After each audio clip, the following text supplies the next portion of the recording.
Dawn Powers. Good afternoon. Good afternoon. Thank you so much for coming on. It means a lot. Oh, you're very welcome. I know you're busy. You're a new dad. Yes, yes. I just put her down for a nap. Actually, went to the beach for a little bit, and so now she's taking her nap. Aw, I put my baby down for a nap too. I have a puppy. You're a little multi-poo, right? Yeah. Yeah, yeah. Those gotta take naps too. She is a handful, but I hope she stays asleep through this. Uh, Very good. so I want to have you on because I've talked about you on this podcast a few times, and I thought it would be really cool to have you on because I wouldn't be here if it wasn't for you. Oh, Uh, that's an honor. Thank you. you gave me the opportunity to work at Equinox, which is, the first training job that I had. I came into LA without a plan, really. I had nowhere to live. I just knew, I had a 2-week internship that you gave me. And then eventually you hired me. And so I just kind of want to talk about it because I didn't even know what Equinox was. I needed to get certified for training. I went through the school and they said you have to do a 2-week internship before you can actually get your certification. Hmm. And I just kind of picked Equinox because it was in LA. I knew I wanted to come to LA. And I called the number, which was Beverly Hills, and they said, "Well, we don't have an opening here, but let me get you in touch with someone at Equinox Encino." And then that's where I got connected with you. And I remember that day walking in to the interview just for the internship, and I had no idea. It was so intimidating. I just started working out myself, decided I loved it and wanted to make it a career, but I felt like, I still had body image issues with myself. I'm still trying to figure it out, Uh, and I'm new at this, and I walk in and it's like a spa. I'm like, and then they're like, "Yeah, you'll be meeting with Dawn Powers. He'll be here in just a minute. Just have a seat." And here you are, like tall, dark, and handsome, walk up with your smile. "Hi, I'm Dawn." I'm like, I don't belong here. Like, I don't know what I'm doing. that's good. I remember you giving me a tour and you're like, I was like yesterday. You're like, "Are you certified in TRX?" I'm like, "What is that?" "Okay. What about Vipers?" I'm like, "Huh?" And then you're like, "Okay, what about kettlebells?" And I'm like, "I've never used them." Like, it was just one of those things where I'm like, there's no way I'm getting this opportunity. And then we sit down and you ask me my story, my life story, and I tell you exactly like what I was going through and my situation. And I remember telling me like, people are going to be pissed that I'm giving you this opportunity. You really shouldn't be here, but I have a good feeling about you. And you gave me the internship. And so I just want to hear like from you, like why you decided to do that. Ooh. I know. Do you remember that long ago? This Yeah, was no, I do. I do. So I started in the fitness industry when I was 19, and I was coming off of, I guess, kind of going through like a depression phase. I'd lost my dad a year before that, and I'd let my health and fitness kind of go out the window. And I started off at the front desk at a 24-hour fitness. And I worked with some of the most amazing people that have been able to, many of them are still in my life as like mentors and like role models and as such towards me.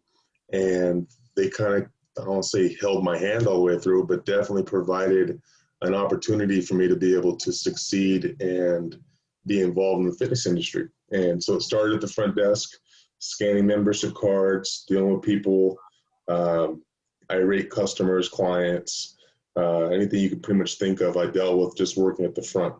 And from that, I learned I wanted to become a trainer, and especially having a sports background, it's what I wanted to get involved in. And through that journey, I had managers that kind of just turned their backs on me, never really showed up in any terms of direction or guidance. And I was kind of just winging it for the first couple of years that I became a trainer. I had veteran trainers around me that were some of them were very hard on me, very negative in a sense, never really gave much direction or guidance or suggestions on how to better my business.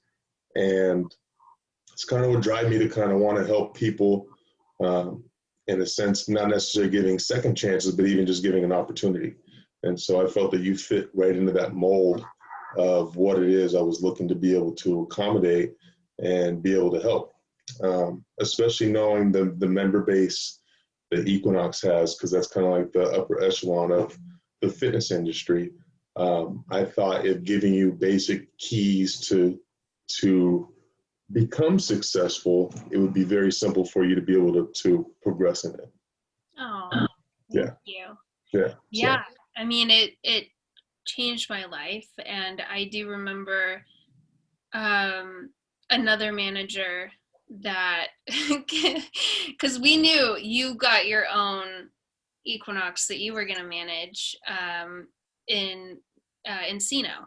Yeah. And so, because we started, I think I said Encino before, we were in Woodland Hills. And then, we get this, you get this opportunity to open a gym.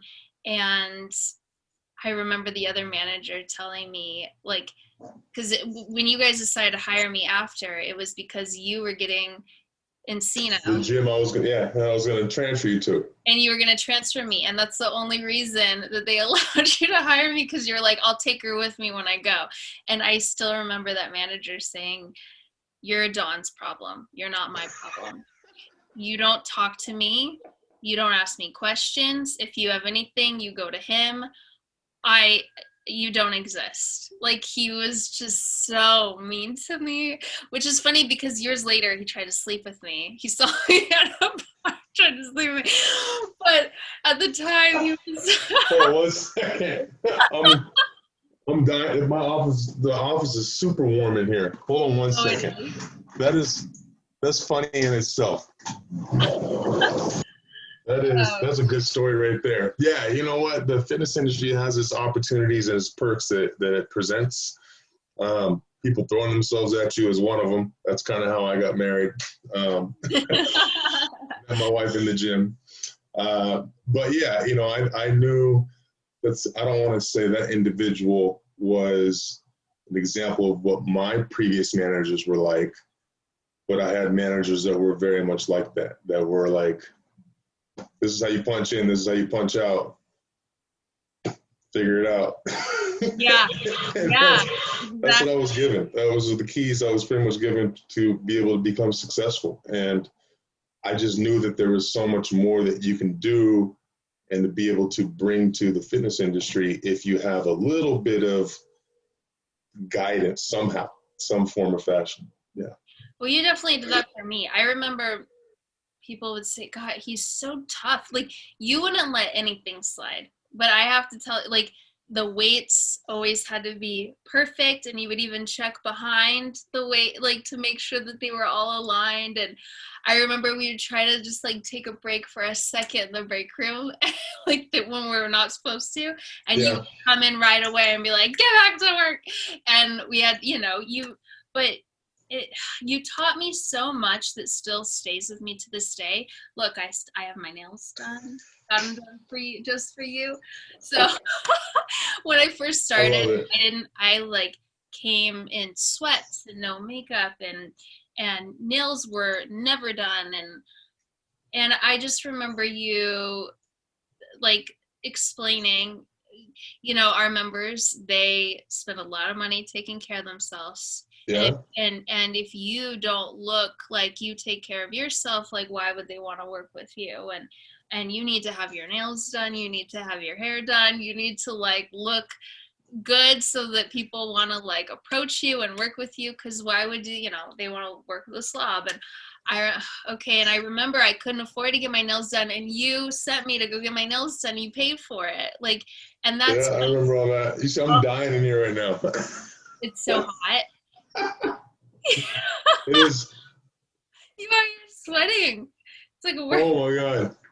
Do you have a fan? So it's not in here. So I open the window up. It's 55 degrees outside. That's nice. I'm inside though. So, if I went outside, it'd be okay. But here we are. Yeah. I learned all that from my dad, actually. Wow. My dad was very big on presentation. I remember when I was maybe 10 or 11 years old, he told me women should always have their hair and their nails done. He said not necessarily done like where they'd be painted, but like a woman's nails like should be clean. It shouldn't where they're just going to change a motor oil unless they're a mechanic. Yeah. You know, obviously that would be suffice, I suppose. But you know, there's, you know, the members that we have, there's people that come up in $500,000 vehicles. It's like you have to have a certain presence about you and be able to motivate somebody to want to come in. And it's something as simple as being presentable and having yourself together to that would motivate somebody to get up out of bed and want to go do something. Right. Yeah. Yeah. And feedback all of a sudden in the mic. Do you hear that? No, but my daughter's camera, she just woke up, I think. Let me see if it's on. Sorry, guys. Do you still hear it? No, I don't. Yeah, so I do. I remember these like key points. That was one of them and it helped so much until as soon as I started to like, you know, kind of look the part, it helped me a lot. And then I didn't take that much. Thank you.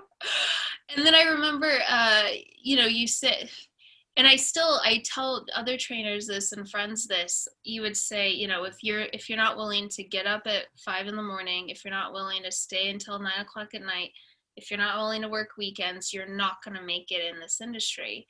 And I really listened to you. And even though I wasn't a morning person, I quickly became a morning person. Yeah, it sucks. Yeah, and I would work, and up until the pandemic, I was getting up at 3:30 or 4 in the morning, depending on where my first client was, and I worked all day long until 8 or 9 o'clock at night, and I worked Saturdays, and I would make sure that I took Sundays off because I did feel it was like really important to just have a day to myself. But as you should. But yeah, I continued that work ethic, and I know I have trainers come up to me that say, how are you so successful? Like I can't get clients, or I can't, and I look at them like, you don't look like you care, first of all.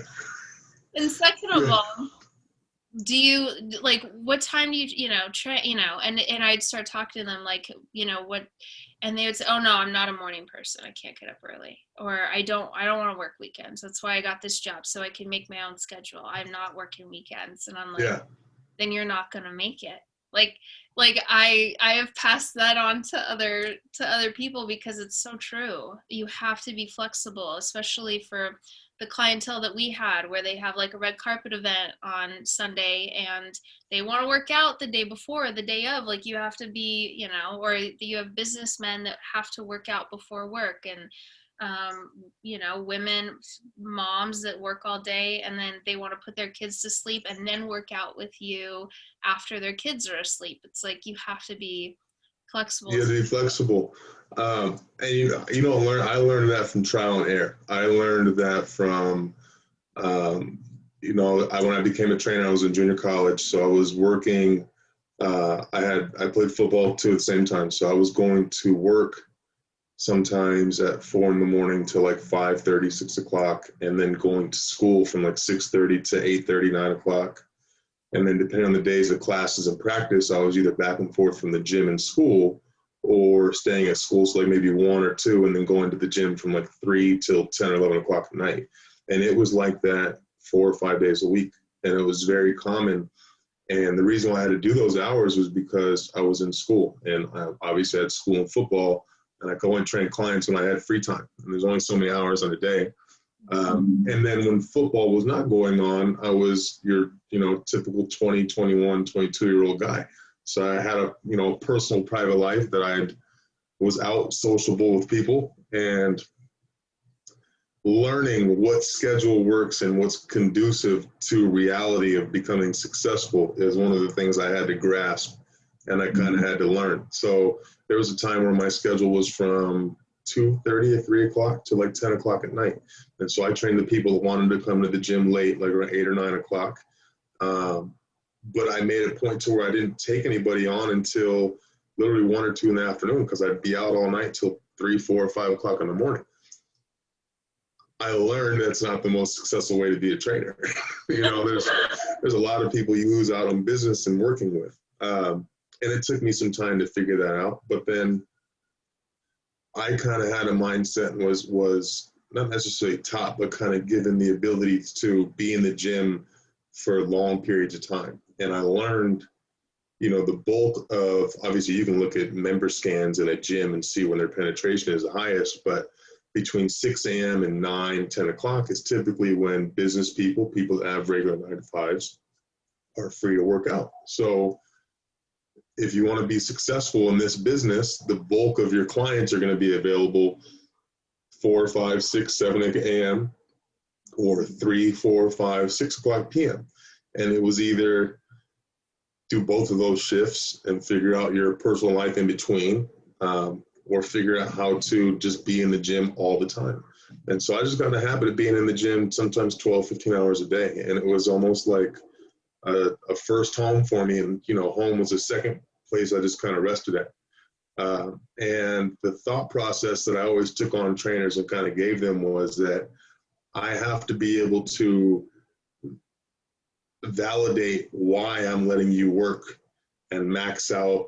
If you go and work 40 hours in a week and you only have 3 clients that you train twice each, that's 12 hours.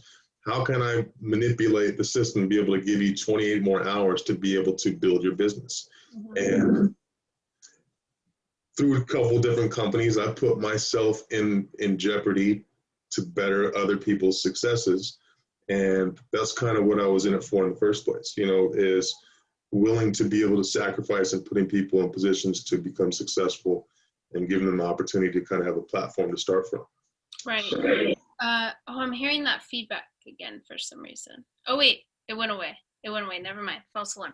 Okay, so I'm glad you brought that up because I was going to say, before I really had a business, I was still, trying to get clientele.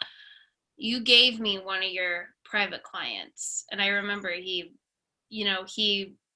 worked with me. You basically like gave up your money, part of your client for me so that I can eat and try to figure it out.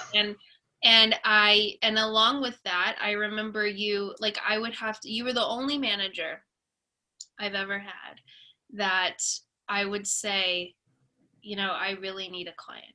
Or I need 3 clients and I want to, I need them now. Like financially I need them and I want to, I just like lost somebody, I need somebody. And you would have someone by the end of the day, or you would have leads by the end of the day, or you would give me more hours somehow, or you would let me train one of your clients. And I've never had a manager care that much. And after you left, it was like, you fend for yourself. And if you don't do the numbers, you're out. It's just, so when you left and I know that you put yourself in a situation where, you risked your job to feed all of us. And so I want you to know that to this day, like trainers still talk about you and miss you and love you. And you made a huge impact in everybody's life. So. Thank you. Yeah, it's very interesting. There's probably about 8 to 10 trainers that worked under me or that I hired and had no fitness background. Maybe 1 or 2 of them did, but very similar like yourself. And all of you guys have been able to flourish and just make avenues for yourselves that people could only dream of. And, thinking of you, there's one other individual that I hired at 24 Hour Fitness, and his name is Modu. Modu owns 13 gyms in Cabo now. And he's partnered with all the 5-star resorts that are in Cabo, and then he owns 3 standalone facilities. So he's 50-50 partnership with all these resorts. So like the Hard Rock, for example, for the SLS Hotel. So he owns the wellness facilities that are in these gyms.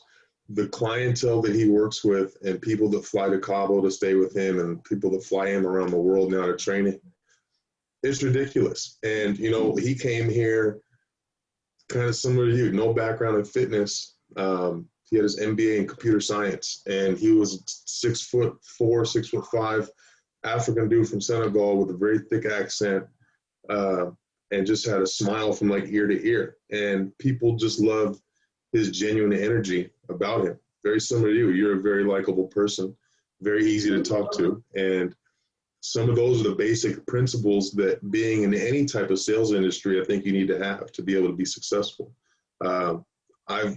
Especially Equinox, I hired and interviewed some of the most intelligent individuals to walk this planet. 90% of them couldn't talk to a paper bag. And you know, as much as it sucks to say that, that's the truth. And it's like, even when I was 21 in my early 20s, I was a manager for over 45 employees. And there was maybe 2 trainers that were younger than me or maybe the exact same age, but the majority of my staff was in their mid-30s or so. And half these people couldn't have a serious business conversation with their own clients. And I'm like, I don't know how you make $5, $10, $15,000 a month or whatever, and you can't verbalize to somebody what it is that you need them to do or what they have to do and how to take their credit card out and pay for it. That's, it's an uncomfortable conversation, but there's a skill kind of in what I taught you to, how to kind of address your clients, how to build your clients, how to identify who would be a good fit for you personally. It's kind of, I don't want to say tricks of the trade, but definitely taught you how to identify people that I think would be responding really well. Right. And it's funny because I've noticed that just working in Equinox for 6 years, you observe like your own clients and then other trainers' clients. And it is funny because once you learn that, you gravitate towards people that are like you in a way. And I realized that my clientele were and still are morning people. So they're the people that are really driven. They're up at 4 or 5 in the morning. They are successful in business, in relationships, their marriage, their families, and they have it together, and they stay with me for years. Some of them I've had since we opened in Encino. So it's been a really long, like 8 years ago, 9 years ago. That's 2013, yeah. Yeah, so it's been a while, and they're still with me. And then, I tried taking on afternoon, evening clients, and the afternoon still stays around. But I remember even back then at Equinox, they were kind of more flakier. Usually they were like actors or models or kids that weren't really into it, but their parents wanted them to be active. And they were just kind of a hit or miss. And then the evening people never stay around very often because they're tired and they just got off work and they're like, okay, I am too tired to do this. And they don't last very long. And so I started seeing, so morning is like my jam, but I started seeing other trainers, and the trainers that are late or they don't show up half the time for their clients, their clients are very similar. Like they'll stand the trainer up. They don't show up half the time. They reschedule a lot. They're late a lot. They're like 30 minutes late. And they're like, let's just do a quick 30-minute session. Yeah. And the trainer is that way too. And it's just funny how you do gravitate towards people. You would hope that in that profession too, especially at a certain point, I think being around so many successful individuals, you start to pick up successful business tips that help you better your own personal business, whether it be directly in conversation, speaking with somebody, or different avenues on how people teach you how to even, I'd say, what's the word I'm looking for? Network with other clients, whether it be other clients, other business individuals. There's a lot to it goes with it. And I mean, you saw there's a lot of trainers that they got weeded out before me, from me, after. And a lot of times it doesn't take much for the spotlight to be on somebody for them to really realize what it is that they're lacking at and what's holding them back, especially being in a public environment like that. Equinox gyms are very, now I hear feedback. Mm-hmm. Stop now. They got, yeah, it stopped. Okay. The Equinox gyms, as a whole, kind of what you just spoke to, the member base is very affluent. Most of the people, especially where we lived at, are in the entertainment industry, some form of fashion. And so, like what you said, come 6, 7 o'clock at night, it's a ghost town. Unless, it's like you have like young college kids or people in their early 20s or mid 20s that are, whether have their real estate individuals or kids. It's like it's a different place at night. Yeah, absolutely. Absolutely. During the day or like the morning, it's more business people and people that are, and then at night, sometimes I would go train someone and I'm like, this is a different crowd and it's like a meat market at night. Well,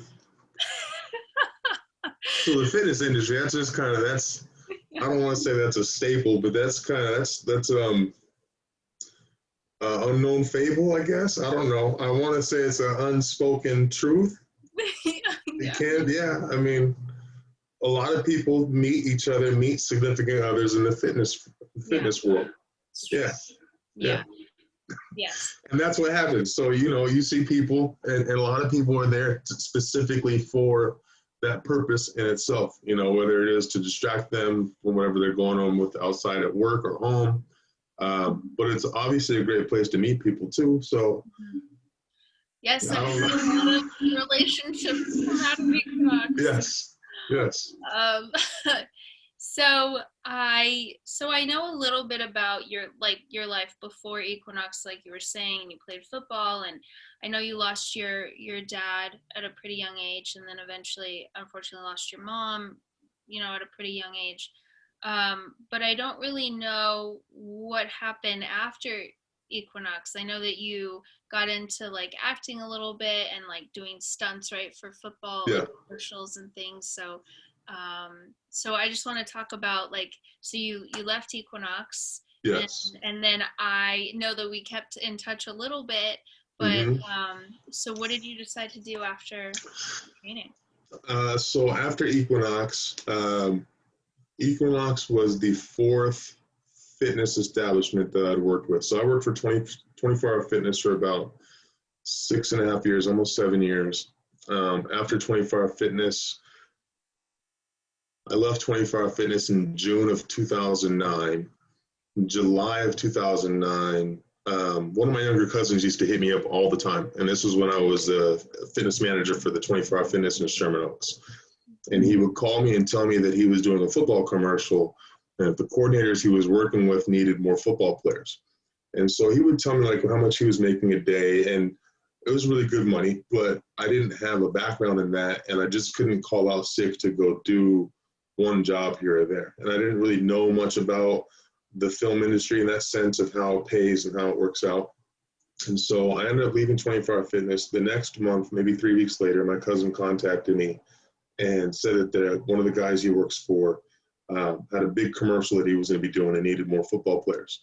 And so he gave me the guy's number, had me send the guy some pictures of me in football pads and my height and weight and the positions I played. And the guy called me back 5 minutes later, and I was booked on a commercial. It was a commercial featuring Adrian Peterson at the time, and it was a big Nike spot. And so I worked on this commercial. I got my SAG card off of it, and it was a life-changing experience.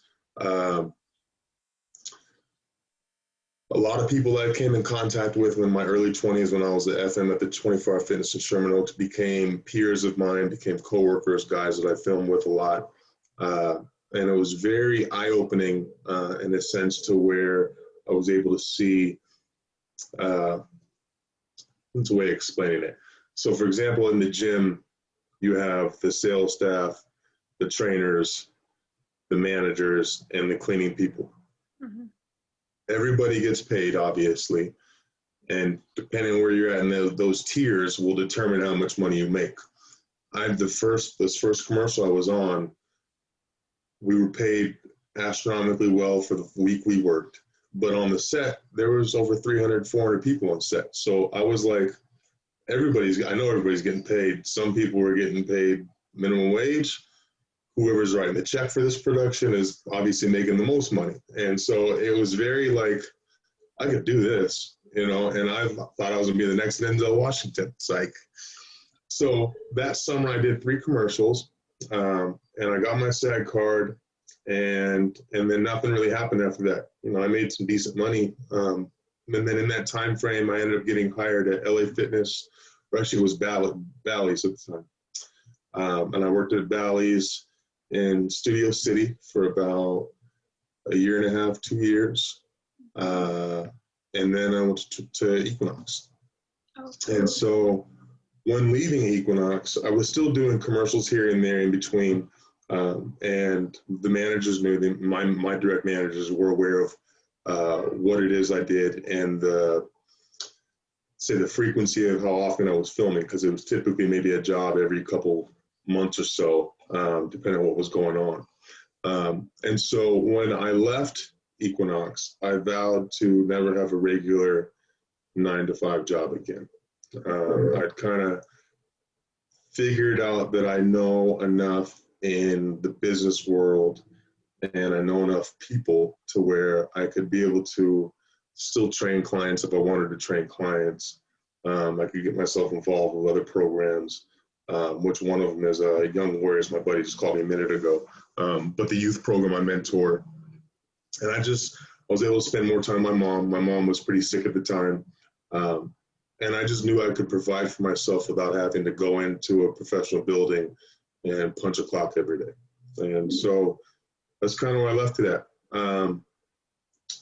I took a year, well, actually, matter of fact, not long after I left Equinox, you took my headshots. yes, I did. Yes, you did. So, and I still use one of those fairly often. I mean, I've gotten more photos done, obviously, since then, but one of the ones you took, I use that on a lot of jobs that I get submitted for. So it's definitely, it's gone a long way. It's gone a long, long way. Oh my gosh, I remember that. Yeah. Aw. And my free time freed up a lot. You know, I was able to spend every week with my mom until my mom passed away. I was taking her to a lot of her doctor's appointments. Excuse me. My life, I'd say one of the things that Equinox preaches a lot is work-life balance.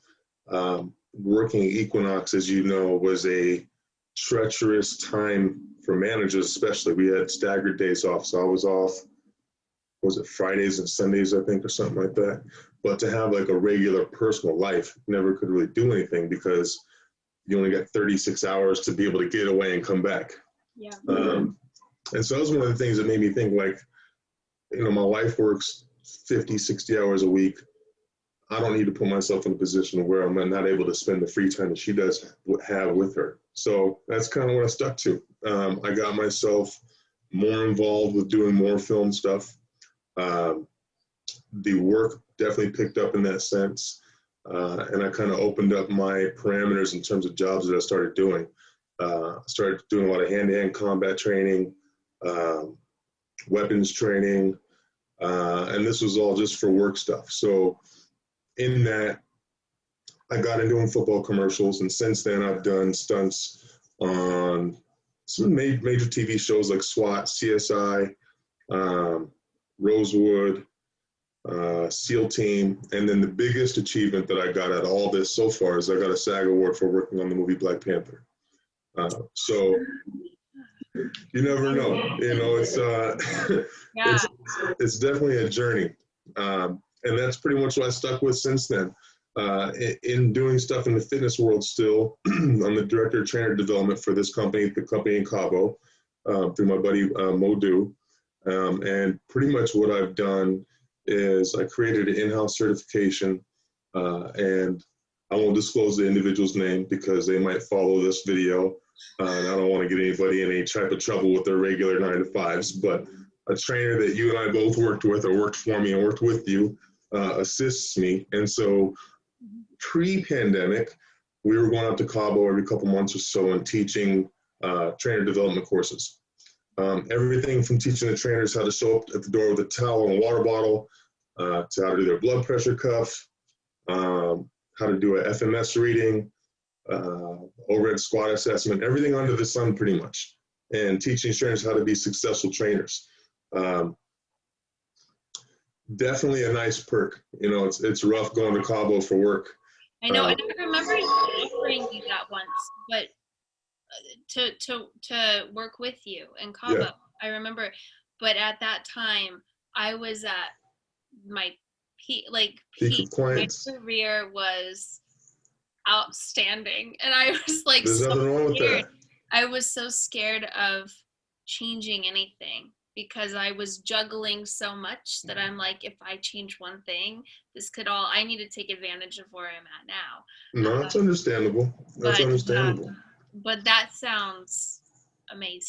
So It you still is, and go, it's a whole nother experience in itself. You know, my buddy that owns the gyms, I was on him very much how I was on you, and he tells his staff the exact same thing. You know, this guy, he's I want to say he was a party animal in the past, but not into, I don't know. A lot of your followers are from California, I'm assuming. yeah. Okay, so this guy was not, I mean, he was a big party animal, but was not into like the Hollywood nightlife. So never drank alcohol. He drinks green tea religiously. Doesn't do any type of drugs, nothing. I mean, he's a very straight edge, clean guy, very healthful living. But he worked as a host at nightclubs outside of being a trainer. So like he would be at the clubs from, I don't know, 10 p.m. to 2, 3 in the morning, and then he'd be at the gym at 5:30 training his clients. And his whole goal was that he wanted to be able to provide for his son. And his son was, I think, 2 years old at the time. And now he owns all these gyms in Cabo. He's actually opened up a branch in Senegal. He's a major equipment distribution facilitator with life fitness equipment. And just like, you know, with you, same thing. I know some of your clients, they're not bad clients, and they've definitely put you in positions to be successful. And that's really what I get most out of all this. You know, seeing people be able to succeed and using their God-given talents to do so. Oh, thank you. Well, we definitely wouldn't be here if it weren't for you. I say that. Oh, thank Yes, you. I've been blessed with amazing clients that have given me so many opportunities, and I don't know where I'd be without them either. But it all Yeah, because started. Hawaii is not bad. Hawaii is not bad, and I am missing Hawaii. Like, yes, this pandemic needs to be over. Yes, yes, indeed. Yeah, that's a huge perk. And you know, but with I was gonna ask you, with the pandemic, are you still able to go to Cabo, or is that kind of on hold? No. So as actually, I don't know. Would you mind? Let me see if I can message my wife. Have her bring my little nugget in here. Yeah, I would love that. I want to get into that as well because you have an amazing story with Thank you. your daughter. So I'll talk a little bit about that real quick while I'm messaging her. So my wife and I struggled with some fertility issues, and we were working on getting pregnant for years. Actually, our 9-year wedding anniversary is coming up in 2 weeks. So March 2nd, we'll be married 9 years. Wow, I met her. She was doing box jumps at a 24-hour fitness in Sherman Oaks downstairs one day when I was young and fun. I was like 22 or 23. I had some nice curls too at the time too. And so I walked up and told her she was going to hurt herself or bust her face if she kept jumping the way she was jumping. And I just walked off. And then she came by my desk like a half hour later and asked me what to do to get a trainer. And luckily enough, I was the man in charge. So, you know, that's how she got. Hold on, let me see if I can get her bring her in here real quick. okay. So we went through 7 IUI procedures. For the people that know anything about fertility, you know what that is. For those that don't, you can look it up. IUIs. It's a somewhat semi-invasive procedure. It's involving some hormone stimulants and timing, I guess, of when the woman's body is most fertile. Those were all unsuccessful. And so we ended up having to do 4 rounds of IVF. So we had on our 4th IVF transfer, it was successful. This was after using 2 different doctors. And so this came from our 3rd doctor we were with that we met when we moved to Huntington Beach almost 2 years ago now, so a year and a half ago. She is a bundle of joy. I never saw myself having a little girl, but this little girl's wrapped around my finger, or has me wrapped around her fingers. Yeah. So it's crazy because, as you were mentioning, and not knowing too much about my childhood with my dad became sick when I was 9, and he had what's called cardiomyopathy, so he had an enlarged heart. From that, he had to retire and was pretty much a house dad or a stay-home dad from when I was 9 until I was 18 when he passed away. So a majority of my childhood, Dad made me breakfast every morning. He brought me lunch to school every day. Because of his condition, he had a heart condition, he taught me how to drive when I was like 9, 10 years old. So when I was in junior high, he would actually let me drive to school. He would be in the passenger seat, obviously. And he would let me drive back home after school. And then when I turned 15, I was just pretty much his chauffeur everywhere. But I was pretty much, I won't say a daddy's boy, but I was like my dad's little right-hand man. So jokingly, I've always told my wife I'm going to be a house husband. She didn't find it too funny at first, but being in the field I work in now, I'm able, productions are still semi-going, and I do fairly decent to where I don't have to worry about being somewhere every single day.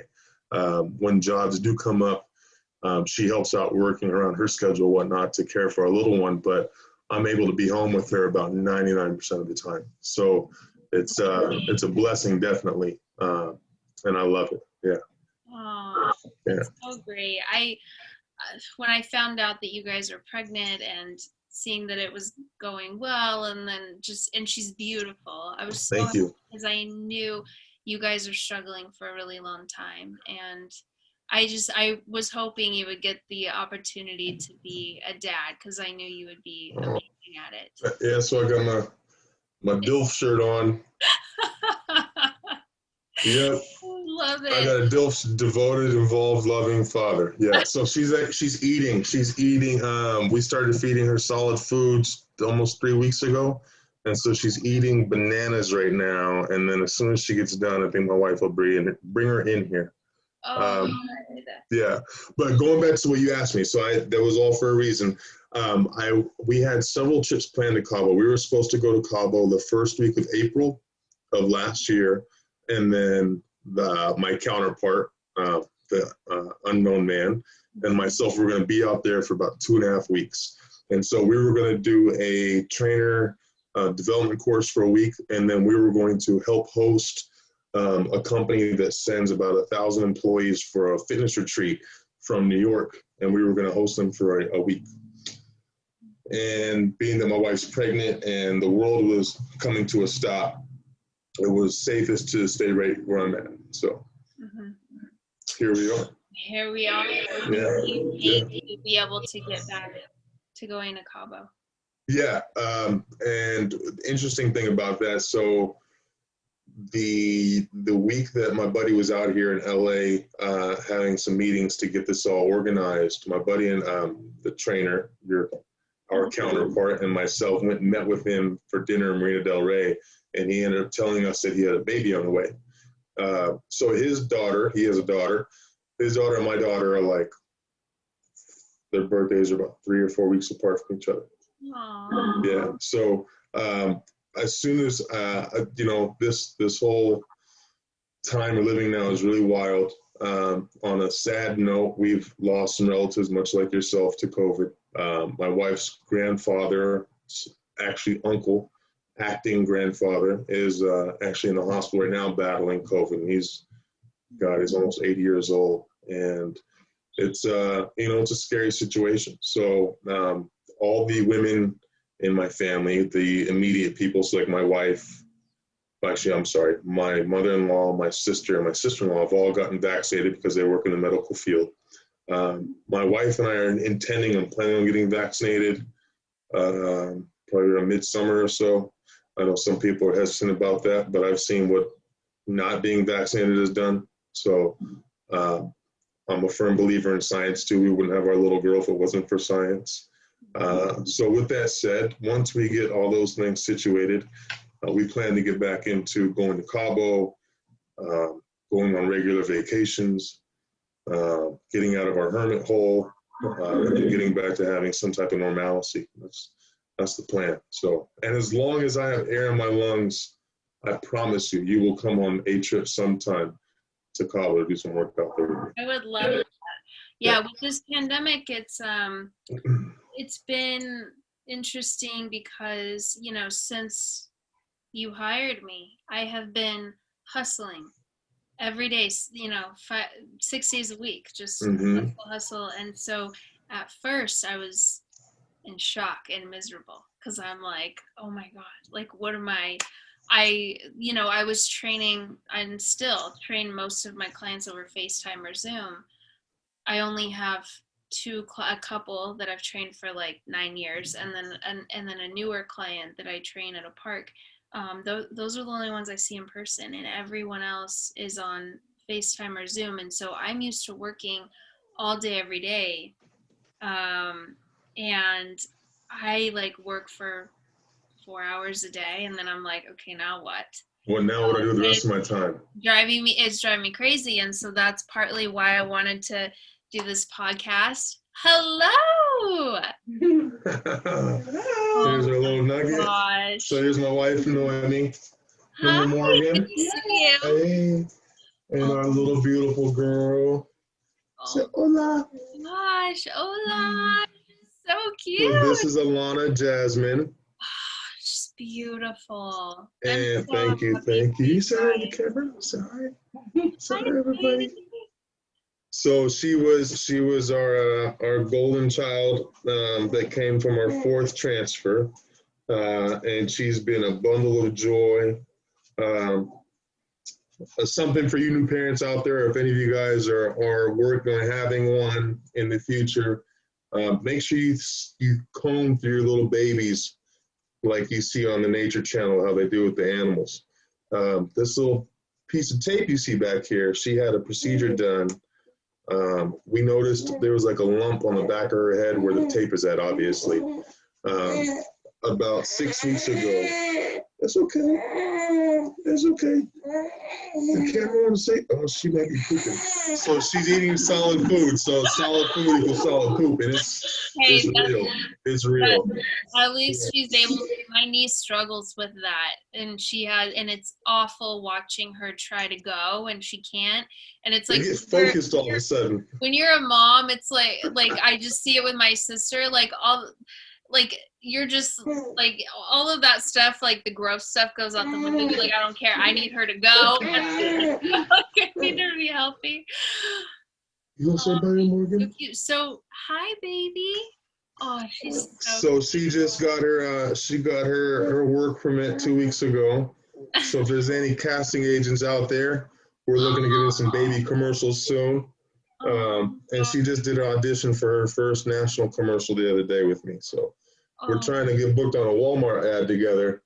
Oh, she's never been to a Walmart. She might not even know what that is, but if they send us a check, we'll take it.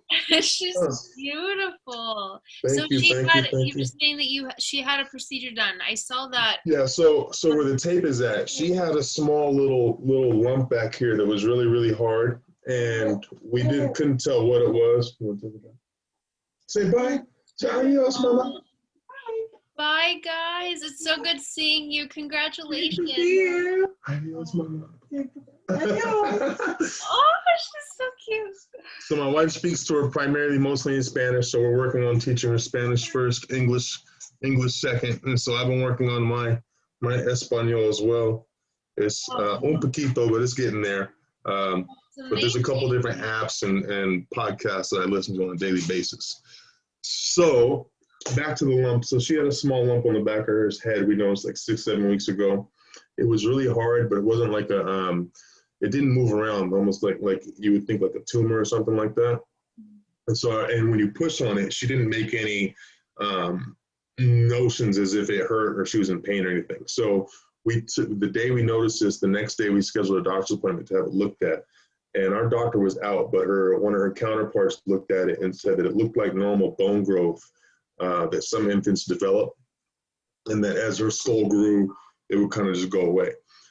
So I took her for a 6-month checkup 2 weeks ago, and I had her doctor look at it again. And as soon as I mentioned it to her, she looked at it and got kind of funny, started like kind of fumbling her words a little bit, which kind of made me a little bit alarmed. But she said, it's nothing. It doesn't feel like anything too much to be concerned about, and that she would refer us out to a neurosurgeon. And so she said what it most likely is some type of dead cell tissue. And it can either be like a bone fragment, it could be hair, it could be skin follicles. And so we took her to the doctor, and they ended up doing the procedure Tuesday. The doctor had to drill it out, which sounds scary. But basically, they went in maybe about, I don't know, less than a quarter of an inch or so. And what it was about the size of 3 peas, and it was a bunch of hair follicles just wrapped up. And so what happens is the cell membrane doesn't mature all the way when the baby is a fetus, actually. So this starts before they even come out. And so as they get older and they start to grow, this will also grow. And at some point, it'll start to cause an indentation into her skull. And so the doctor said, one, they want to do a biopsy on it to make sure it's not cancerous, but 2, to take it out so it doesn't end up getting bigger and bigger. And so when they went in and took it out Tuesday morning, they could see that it was just a bunch of hair follicles just kind of compacted it together. So thank the Lord, it was nothing more serious than that. And as scary as it was to have our little girl going for surgery, she doesn't even act like she knew what happened. So. Oh my gosh, I'm glad that worked out. So now that they've removed it, it can't start growing back. They say that the likeliness of it growing back is like maybe like a 0.5%. It's like 1% chance. Okay. Yeah. Oh, she's such a blessing. Oh, yes, she is. Yes, she is. So she is our little beam of light and our little cup of joy that keeps us positive every day. Oh, that's amazing. Well, I'm so happy for you. Thank you. I love seeing your family grow, and I know you're on the beach now, which I know you love, and you are like living the dream. The goal is to buy a beach house. That's my goal. That is the goal. That's what I'm working towards. I would say, I don't know how much time we have left, but for the people that are in the fitness industry that follow Morgan, I would highly recommend you guys to build strong bonds and relationships with your clients. You don't know necessarily where those relationships will take you, but typically people that invest in you and themselves look at you as being a positive influence in their health and in their world. And so the more that you can make that mesh together, the more successful you'll become down the road, in the present moment, and hopefully down in much years later in your future. Because these people will definitely hold you close to them and make sure that you kind of have a fail-proof success plan to stay above ground, especially right now, as hectic as it is. Mm-hmm. Definitely. I agree 100%. Through this pandemic, that's what I was kind of getting at is I started this podcast and a little clothing line that I'm working on and trying to like do things that I've always wanted to do that I always said, I don't have time to do that because now I have time and I want to be productive. After those 4 hours, you got 20 other hours to do something. What else am I gonna do? So so I got a puppy. That takes up a lot of time. But no, I wanted to do some things that I've always wanted to do that I just never had time. But the clients, thank God, I mean that pay the bills, they have been so great. Like, of course they want to stay healthy and they want to stay fit through this, and this is like their sanity because the gyms are closed and they can't go very many places, and so they look forward to the workout, but they also just want to make sure that I'm taken care of because I have become like family to my clients. I'm in some of their wills.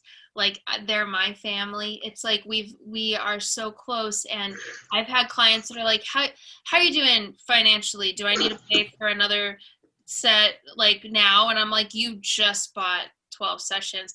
Yeah, but I could pay for another 12 if you need it. I'm like, no, I'm good, but thank you. Like I just know that they're there. They have my back and they know my goals. It's funny because I got really into just like vision boards for a while and manifesting, and I want a beach house as well. And it's funny, I had told myself I will know that I have made it when I'm in like Santa Monica on the beach. And like I wasn't as specific. I should have been. I need to get better at that. But good thing I am in Santa Monica. I'm a few blocks away from the beach. It's not my beach house.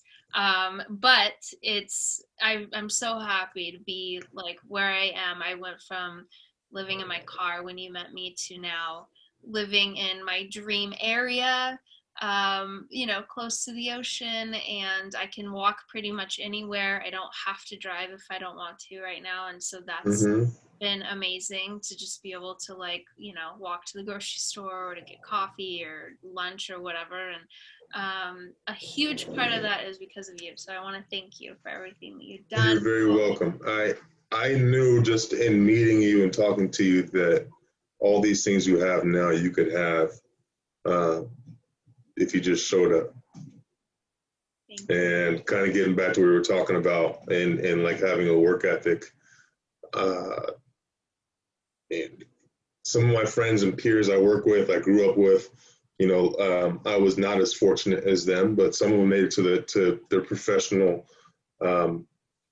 peak, and whether it be for Major League Baseball or the NFL or the NBA. And I got some buddies even I work with now. Some of them have lost their jobs, and I'm talking about $1 million contracts because they showed up to team meetings 5 minutes early. 5 minutes early? 5 minutes early. Yeah. Yeah.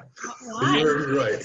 There's a buddy of mine I work with pretty frequently. He played for the New Orleans Saints. And I remember because we tell some of these young guys that we work with, we do commercials with, just how meticulous it is about being on a set. There's 200-300 people there, and at the end of the day, if we're the ones, the players on the field, we are pretty much the main attraction of whatever it is we're shooting. And to be on time, be prepared, it goes in every business, everything you do. But one of these guys was telling a group of us one day that he got cut and released by the Saints because he showed up to his team meeting 5 minutes early. The head coach was at the door with a clipboard, everybody's names on it. He was like one of the last two guys in the room. And when he got in there, everybody had already been in there for like 5-10 minutes.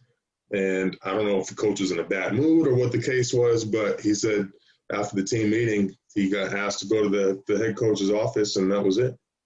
Wait, 5 minutes early or 5 minutes late? Early. I don't understand why you would get fired for being 5 minutes early to a meeting. Actually, I think the expectation is to be there 15 to 20 minutes early. Oh, okay. But, it's a cutthroat world, I guess, you know. It's funny. I've had clients that have been upset at me for showing up 5 to 10 minutes early. I don't like being late, and I feel like on time is late because by the time I park and get into their house and we get into the gym, like I don't want to take up their time. So if I show up at their gate at 7 for a 7 o'clock, like in my mind, I'm late. But I've had clients that actually I do the call box and they go and I'm 5 minutes early, and they will say, "Morgan, is that you?" "Yes." "You're 5 minutes early." "Yeah, I just figured that, I'd park and get in there and we get going." "Yeah, I'll buzz you in at 7. And then I just sitting at the gate and I'm like, okay, this is awkward. And I've just learned. And then you get another client where you show up at the time and they're like, "You're late." Yeah, you can't win for trying. You have to learn what your audience wants. But that's, and then, it's kind of in beginning stages of building a relationship with your clients, that's, some of the things you want to talk about. I think being on the professional side, you always want to make sure you're early or on time to be prepared. But if your clients are, very adamant about, we start at 7, that means I let you in my house or on my property at 7 o'clock, and then it takes us 15 minutes to get to the gym, whatever. I mean, that's on them, really. But yeah, we all have our own clients that have their own little quirky ways about them. Absolutely. I had a client, so I train a lawyer about 4 days a week in the mornings at 6 a.m. Since my wife went back to work, she works New York hours. She works East Coast hours since her office is based out of New York. So we're up pretty much 5:30 every morning. And he messaged me a week ago at 5:58 that he was tired, hadn't slept at all in the last 2 days, and to charge him for the session, but he just had to get some rest. He was like, all right, well, you got up in time to text me, but so I messaged him back, and we ended up getting in a workout about an hour later. And, it's obvious I don't have anywhere to go. I mean, things I can do, but I was kind of getting him, this is just our first month in, and kind of embedding the thought into his mind that, come hell or high water, you need to be doing something, more frequently than not for your own sake. Yeah, I have that issue with someone who is, I've had him for a while now, but he's a scientist. He does breast cancer research, and he has a family, and he had a grant that was coming up, and he was very stressed out about it, and he got into that groove of every morning we're at 5:30, and he would just cancel, and he's like, just charge me for it. And I'm like, do you know how much money you're wasting, and do you know how long it's been since we've done anything? Like, this is going to keep you sane. So we had a heart to heart, and then he got back to it, and even though he was tired, he was like, I have to do this, you're right, because it helps me, and I can focus more, and I feel better. And so instead of getting that extra hour of sleep, he's been like getting up and doing this. But we went through that for like 2 weeks. I feel like it was just cancel, just charge me. I'm like, no, this can't go on. Like, I'm not understanding about this anymore. That's good. You got to learn when to kind of put your foot down and take control in somebody's life. And at the end of the day, as trainers and kind of life influencers, it's not always rainbows and pots of gold. It's sometimes, having uncomfortable conversations with people about what can happen if they don't do anything about their own health. And, we're definitely in a world and profession of providing more to somebody's personal value. Absolutely. Than not. Yeah, you don't do your clients any favors by just allowing. Keeping it under the rug. No, not really. No, you gotta. That's not what they pay you for. So sometimes it's uncomfortable, and sometimes you just have to say, look, if you're not gonna take this seriously, then I'm not gonna sit around. And then they're like, oh, you're gonna leave me? It's almost like being dumped. Yeah, like, this relationship isn't working. And they're like, okay, I promise I'll do better. Like, okay, and then later on, they thank you for it. So, but yeah, I appreciate this, Dawn. I really You're very welcome. You coming on and taking the time. And your little girl is beautiful. I can't wait to meet her. Thank you. And yes, you'll see her soon. Let's do Cabo after all of this is over. I'm ready. Yes, they're growing and developing, so he needs all the help he can get. Good. I have, unfortunately, a lot of free time right now. So let's get that rolling. Make the best of it while you got it. Yes, 100%. Absolutely. Thank you so much, and I will see you soon when all this is over and we're vaccinated. We will get together. I will meet your little girl. We'll do a Cabo trip and change some lives. Very well, and I'm very impressed. You've been on it. Thank you so much. I think of you every time. I was like, all right, I'm interviewing Dawn tomorrow. I got to get the nails done. I call my girl. Oh, that's good. Yep, and I was like, all right, we got it done. I'm surprised you don't have your little one's nails done already. Actually, so I clip her nails. I do her nails like twice a week. Baby's nails grow like weeds. It's like every other day her nail beds, and she has her mom's nail beds too, so her nails are really long. But I clip her fingernails and her toenails like twice a week. Yeah, But you'd be because they get impressed. sharp, and she's into like scratching, and those These little are sharp, real. These are my nails. Can you believe it? They're long. They look and they fake. look healthy. They're healthy. I'm Very telling good. you. Very good. I love Thank it. you. I love it. It was good talking to you, and I will see you soon. Take care. Nice talking to you as well, Morgan, and very proud of you. Keep up the amazing work you're doing. Thank you so much. I You're will welcome. too. Good to see you. Good to see you too.